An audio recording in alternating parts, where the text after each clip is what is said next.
I want to give a shout out to G.M.O.B, the gay men of the Bronx.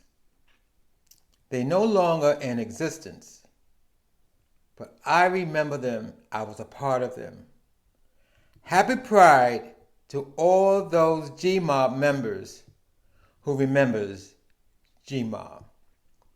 My name is Eric, and this is the craziness that lives inside my head.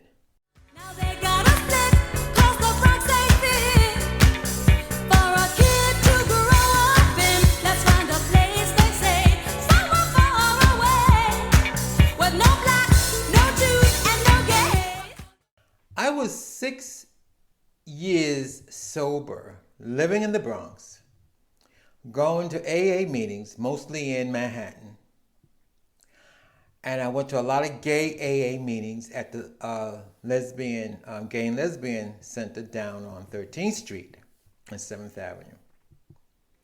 And I came upon, I don't know his name, I think it was Charles Rice Gonzalez.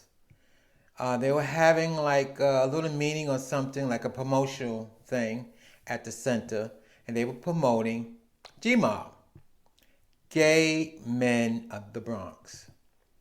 And part of the promotion was there's a lot of gay people in the Bronx, and you didn't have any social outlet if you're gay in the Bronx.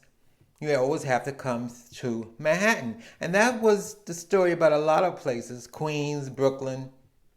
Manhattan was, the Village was the gay mecca, where if you wanted to be yourself, that's where you went. So I joined, and this way, instead of running down to Manhattan, we had a group up in the Bronx. We met once a week. One of the co-founders is Ronald Jacobowitz. He was a co-founder, and I think for sure so was Charles Rice Gonzalez. They co-founded the Gay Men of the Bronx in 1990. And it was a good group. It was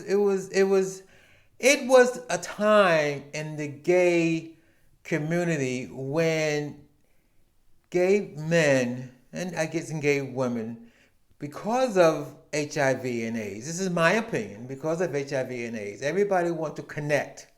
You want to be connected to people like you. A lot of that went around. So this was, for me, I wanted to get out of the humdrum of going to AA meetings and NA meetings. So this helped me to keep my sobriety. I was part of the group. The group lasted, I guess, a good 10 years.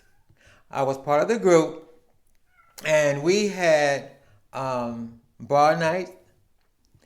We had activities like bar nights, and we went to different bars. I remember we went to a gay bar in Jersey City. We went to a gay bar in Westchester County. Washington Heights had a gay bar. White Plains Road in the Bronx had a gay bar, and on gay nights, basically I think it was Friday nights or Saturday nights, I'm not quite sure, but we went to a gay bar. Not every night, of course. We had our meetings once a week. So then there was something that was fantastic that we did together as a gay group. There was the March on Washington for lesbian, gay, and bisexual equal rights and liberation. That was in Washington, D.C., April 25th, 1993. And as a club, as a group, we rented a bus, chartered a bus, I guess that's how you call it, chartered a bus. We all got on the bus, we went to D.C., and we marched along with other gay and lesbians in the country for our equal rights. This is 1993. Now the club, we've been in existence for 3 years. Then the other thing, if someone know better than I do, but I think that we were one of the first to start a gay pride march in the Bronx. We had another gay group, we had a lesbian group, and there was another group. And Ronald made another group in 1992. He was more political, and most of the guys in G.M.O.B wasn't into being political. So he started another group, and that group that he started was called the Bronx and Lesbian Gay Men United for Political Action, and that was in 1992. So we started this march down Grand Concourse. I think it was the first gay pride march of the Bronx. We marched down Grand Concourse.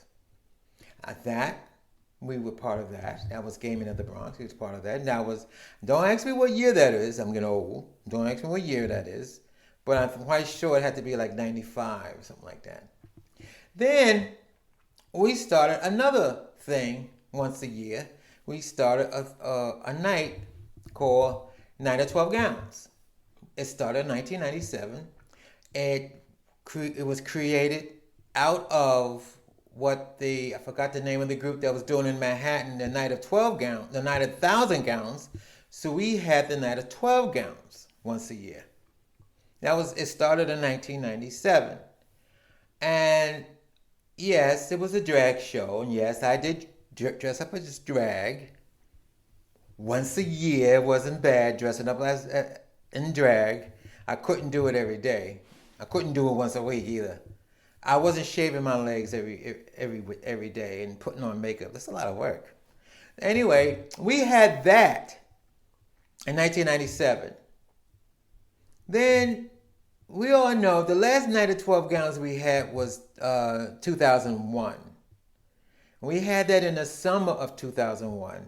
And then we all know what happened in September 11th, 2001. And that was it. That's all I could tell you. That 9/11, I don't know. It did a lot. Someone said 9/11 brought the country together, but in my experience, what happened with G.M.O.B, it changed the attitude, and I think people was burnt out. I used to have a show called On Strange Fruit, and what happened was people was getting burnt out. Even though Strange Fruit started in 1997. And someone said to me, it was Strange Fruit that kept what was left of G.M.O.B together. The guys that was left, because we didn't have enough guys coming for meetings, so it was mainly a strain for people to pay. You got to pay rent even once a week.